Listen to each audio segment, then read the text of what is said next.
नमस्कार मित्रांनो, आता खास दिवाळीसाठी केजीएन ज्वेलर्स भन्नाट ऑफर घेऊन येत आहे।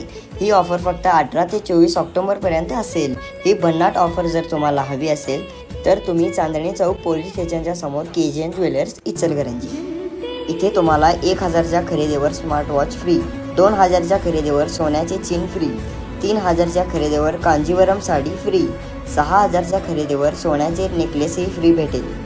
खरेदीला येणाऱ्या सर्व स्त्रियांना लकी ड्रॉ काढणार आहोत। लकी ड्रॉ मध्ये विजेत्याला 1 ग्राम सोन्याचे नेकलेस मिळणार आहे।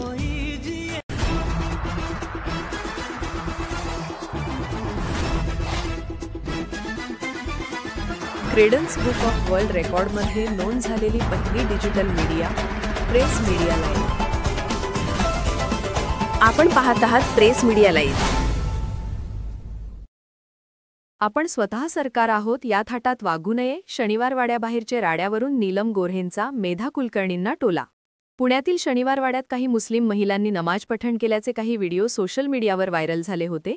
यावरून रविवारी शनिवार वाड्याबाहेर खासदार मेधा कुलकर्णी आणि पतितपावन संघटनेने जोरदार निदर्शनं केली होती।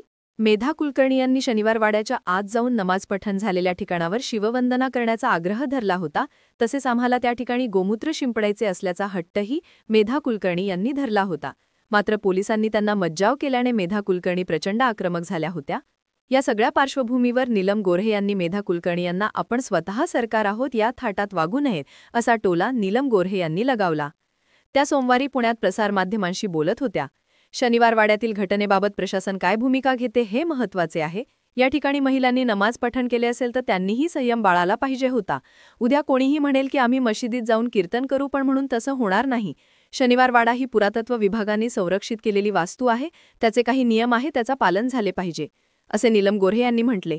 यावेळी नीलम गोऱ्हे यांनी महायुतीमधील अंतर्गत वादाच्या मुद्द्यावरही भाष्य केले। युती आहे म्हणून कोणीच काही मुद्दा मांडायचा नाही असं तर कधी म्हणणार नाही। आमच्या मंत्र्यांबद्दलही अनेक जण प्रश्न विचारत आहेत। लोकशाहीमध्ये असे प्रश्न विचारले तर ताबडतोब असं कोणी आमच्या विरोधात बोलूच नये, हे योग्य नाही असेही नीलम गोऱ्हे यांनी सांगितले। यावेळी नीलम गोऱ्हे यांनी मुरलीधर मोहोळ यांच्यासह भाजपच्या नेत्यांवर टीका केली। रवींद्र धंगेकर आमच्या पक्षाचे नेते आहेत, त्यांना वस्तुस्थिती माहीत असेल म्हणून ते बोलत असतील। हेतू ठेवून आरोप करण्यापेक्षा वस्तुस्थितीतून जनतेवर अन्याय होणार नाही याची काळजी घेतली पाहिजे।